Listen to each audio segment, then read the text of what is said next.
In a county of 1.2 million residents, there are only a certain amount of public safety personnel that can get to each resident. Residents should be prepared to take care of themselves or to survive for 72 hours during an event.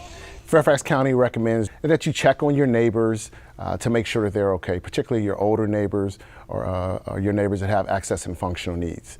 When you're preparing for the disaster and you're talking to your neighbors, you can set up what's called block captains, which allows certain individuals in the neighborhood to kind of be the leader of that neighborhood during the disaster, the person that everybody can contact or the person that organizes the response or organizes the communication amongst the community. But the best way for you to stay informed is to sign up for Fairfax alerts. We send pre-event, during event, and post-event information.